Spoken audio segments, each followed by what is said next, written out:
You're about to see me in real time bullet journal from nothing to something in 10 minutes. Based on one simple idea: focus on the basics. The bullet journal is a beautiful system because it's like a tool belt. It's like a tape measure, it's a hammer, it's a saw, it's a leveler. It's got everything you need to build some really amazing things. But that's also why it scares a lot of people. It's also why it's confusing. People get lost in the terms.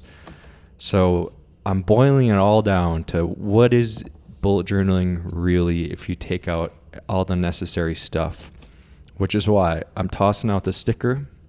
This is a nice pamphlet that comes with the official journal, but you don't even need that. I don't like the ribbons even because that pressures me to have like 3 or 4 relevant spots in the journal. So usually I snip them out just because I don't like the pressure. Highlighters. You don't need extra highlighters. You don't need extra pens. It's a journal and a pen.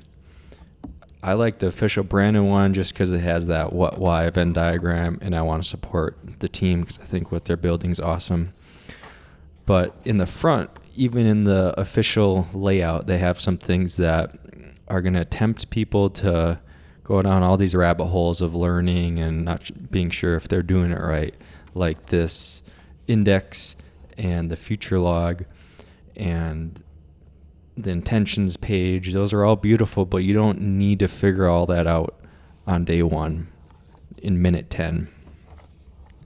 If I were to summarize the bullet journal at its core, it's the nail. It's the carpenter's nail. So the wood, the plywood, the raw materials, those are your thoughts. The hammer is you doing this practice, like you saying, set the time, you having a pen and being able to write. And the nail is the bullet journal and the methods and the tools we have here. So I split the page in half usually because it makes me feel less bad if I just want to add a 2-word sentence. I keep it really tight. I don't have any pressure to do the prose. And then I focus on the nail. And the nail is those set of symbols, which are really just like categories of thought. It's like step 1 to bullet journal, write.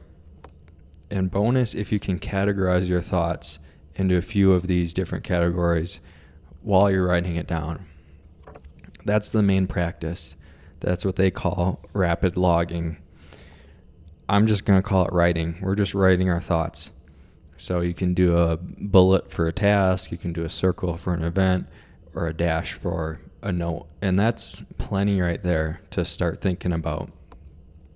So here I'm kind of pretending like I don't have those memorized, and I'm just doing a brain dump of like, this is what's actually on my mind this morning when I'm making this video.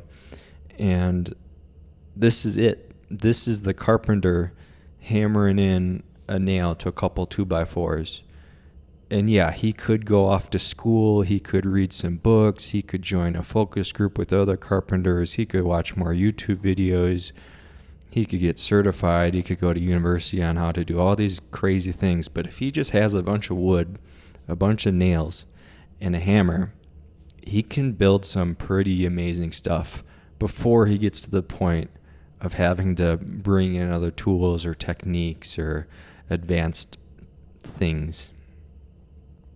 You can get so far just doing this, just opening it up to the first viable page and categorizing your thoughts and putting them down on paper in real time.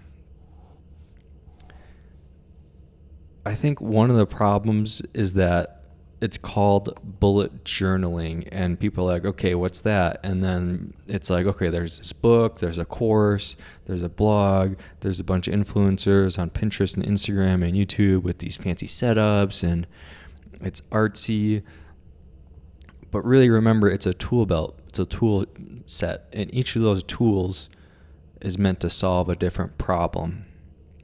So they call it the index or the table of contents, right? That's a tool to solve the problem of, well, you just wrote 50 pages of notes and you don't know where the thing is that you need to find.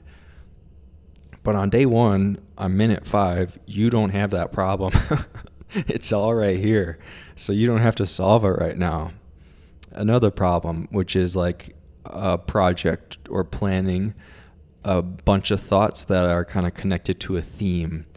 In bullet journal land, they would call that a collection. So say you're like moving houses. That's a project. You would create a house move collection, and on those 2 pages, you'd list out all the thoughts and tasks and things that you need to move your house.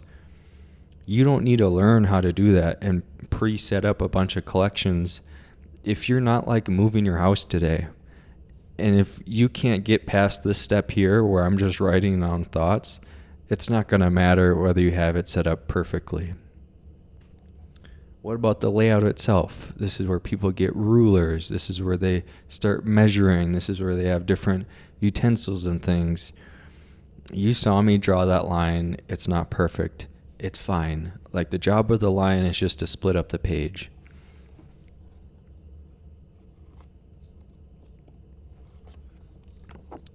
A lot of people like to think of their own symbols, like beyond what I have here. For example, some people like an exclamation point for an idea, or maybe a lightning bolt for like an intention.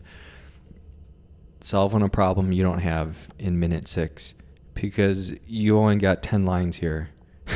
You'll see if you're going heavy on the notes and everything's just like full dash, dash, dash, dash, dash, dash, dash. Yeah, then maybe you could split up those dashes between one's just like a random thought, one's an emotion, one's an intention. Okay, then split them up. But again, if you can't put a nail into a piece of wood with a hammer, you don't need to learn how to set up a table saw. You don't need to get 3 different types of nails. Just here, focus on the basics, putting thoughts onto paper.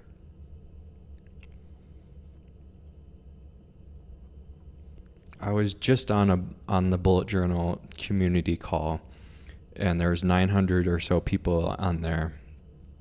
What keeps coming up in the chats in these calls is like people asking, am I doing it right?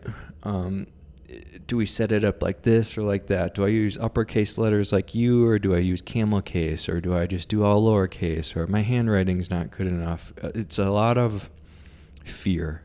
There's a lot of fear about this and doing it right and perfectionism. And so I'm still trying to figure out what that is, but one of my theories is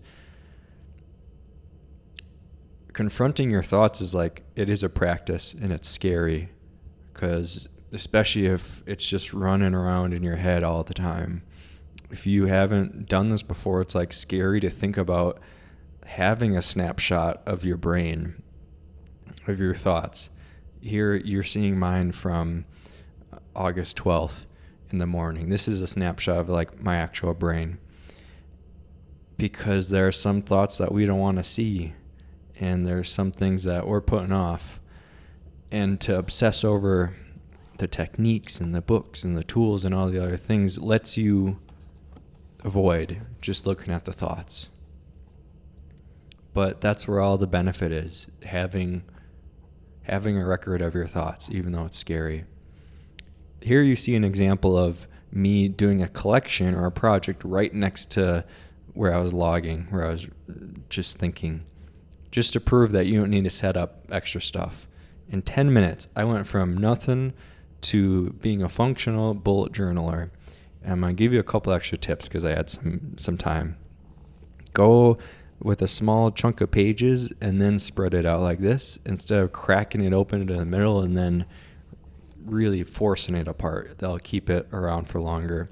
And if you got a pen with a little lapel there, you can snap it on to the ribbon. But if it doesn't have one, you can just squeeze it in there. That's all good too. So now you know how to bullet journal in less than 10 minutes. It's that simple. See ya.